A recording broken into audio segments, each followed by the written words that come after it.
Fighter 1အောင်ရှင်းရှားနိုင်တဲ့ Fighter Hero 9 ကောင်ကိုပြောပါဆိုရင်ဘယ် Fighter Hero 9 ကောင်ဖြစ်လောက်မလဲနံပါတ်9နေရာမှာရောက်ရှိနေတဲ့ Hero ကတော့အားလုံးနဲ့တိထားပြီးသားအားလုံးနဲ့လက်ခံထားပြီးသားဖြစ်တဲ့ကျွန်တော်သုံးကိုခွဲပြီးပြင်းလို့ရတယ်သခင်စမ်းပဲဖြစ်ပါတယ်ဗျာကျွန်တော်ပြောတာဟုတ်တယ်မဟုတ်ဘူးဆိုတော့လေသခင်စမ်း player တွေတွားပြီးတော့မေ့ကြည့်လို့လေရပါတယ်ဗျာနောက်တဲ့ Hero တစ်ကောင်တော့တက်3သက်ပါတဲ့ Argus ပဲဖြစ်ပါတယ်ဗျာ Argus အနေနဲ့9ယောက်တယောက်ပေးပြီးရှင်းရှားမယ်ဆိုရင်တော့နိုင်ကြီး85ရာခိုင်နှုန်းလောက်ရှိတဲ့ Hero တစ်ကောင်ပဲဖြစ်ပါတယ်ဗျာဘာကြောင့်လဲဆိုတော့ဒီကောင်ရဲ့ ultimate နဲ့ဒီကောင်ရဲ့ passive ကြောင့်ပဲဖြစ်ပါတယ်ဗျာနောက်တဲ့ Hero တစ်ကောင်တော့ကျွန်တော်သွေးတက်လက်ကျန် damage လက်ထွက်တဲ့ကျွန်တော်အာလူကပဲဖြစ်ပါတယ်ဗျာအာလူကအနေနဲ့ skill တွေသုံးပြီးဝင်တိုက်ရတဲ့ hero တစ်ကောင်ဖြစ်တဲ့အတွက် enemy ဘက်က hero 9 ကောင်သာအာလူကရဲ့ counter item နဲ့တွေ့တဲ့ချင်းကိုချောချတဲ့ item မဆက်ဘူးဆိုရင်တော့9ယောက်တယောက်ကို easily ပြင်းလို့ရတဲ့ hero တစ်ကောင်ပဲဖြစ်ပါတယ်ဗျာနောက်ထပ်9ယောက်တယောက်ကို easily ရှင်းရှားနိုင်တဲ့ hero တော့ကျွန်တော်ဥလူပဲဖြစ်ပါတယ်ဗျာဥလူအနေနဲ့ဒီမီတာမှာ 5.1 ရှင်းရှားလို့မရနိုင်ပေမဲ့လည်းမိုတိုအနေနဲ့နောက်က update မှာဆိုရင်တော့ဥလက်ကို weapon ကြီးလုံးပေးထားတာဖြစ်တဲ့အတွက်ဥလက်အနေနဲ့ immune ဖြစ်ပြီးတော့ 5.1 easily ရှင်းရှားလို့ရမယ့် hero တစ်ကောင်ဖြစ်လာတော့မယ့် hero ပဲဖြစ်ပါတယ်ဗျာဒါဆို brother တို့အနေနဲ့ဆိုရင်5.1 easily ရှင်းရှားနိုင်တဲ့နံပါတ်1နေရာမှာရောက်ရှိနေတဲ့ hero တစ်ကောင်ကိုပြောပါဆိုရင်ရောဘယ် hero ဖြစ်လောက်မလဲ comment မှာမှန်းခဲ့ကြပါအောင်ဗျာ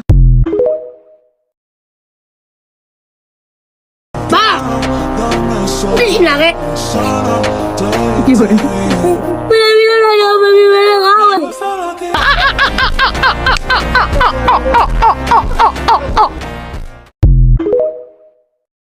လေးဒါပါလေအဲ့ဒါဘောပင်လေးကိုရဲ့မြောက်ကြည့်လိုက်ဘာဖြစ်လို့လဲပြန်ချခုဒါပါလေ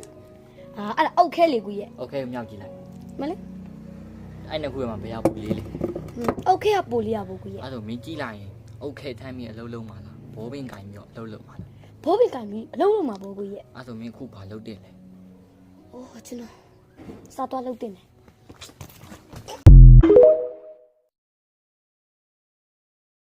သူများနိုင်ငံကမဟုတ်ကလေအထက်ရမုံနဲ့အိမ်ပြည်တဲ့ထဲထဲလေးဟာတော့မြန်မာနိုင်ငံမဟုတ်ဟဲ့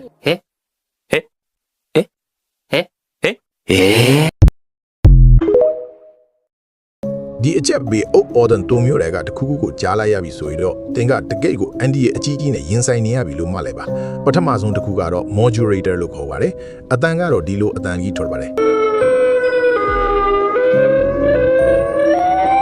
ဒီအုပ်အော်ဒန်ကဆူနာမီလိုင်းတွေလာတော့မယ်ဆိုတာတတိပေးဖို့အသုံးပြုတာပါတကယ်လို့ဒီအတန်ကိုကြားလိုက်ရရင်ဘာမှတွန့်ဆုမနေပါနဲ့တောင်ပေါ်ဒါမှမဟုတ်မင်းအရာရက်ကိုအမြန်ဆုံးတက်ပြေးပါဒုတိယအုပ်အော်တန်ကတော့လိုင်းယုံကင်းလို့ခေါ်ပါတယ်ဒီအတန်ကိုကြားရပြီဆိုရင်တော့အနီးနားမှာဓာတ်တူပဲစီးတွေယူစိမ့်ပြီးပြန့်နှံ့လာတာဖြစ်နေပြီးတော့အတိတ်ပဲရပါတယ်အဲ့ဒီအခါမှာဓာတ်ငွေကိုကာကွယ်ရအောင်မျက်နှာဖုံးရှာဖို့ဒါမှမဟုတ်အဲ့ဒီနေရာကနေချက်ချင်းထွက်ခွာဖို့ကအလွန်အရေးကြီးပါတယ်ဒါပေမဲ့ဒီနောက်ဆုံးအုပ်အော်တန်ကိုကြားလိုက်ရပြီဆိုရင်တော့အခြေအနေတွေကပိုပြီးလို့ဆိုးသွားပါပြီဒီအုပ်အော်တန်ကို yet and လေးရန်လို့ခေါ်ပါတယ်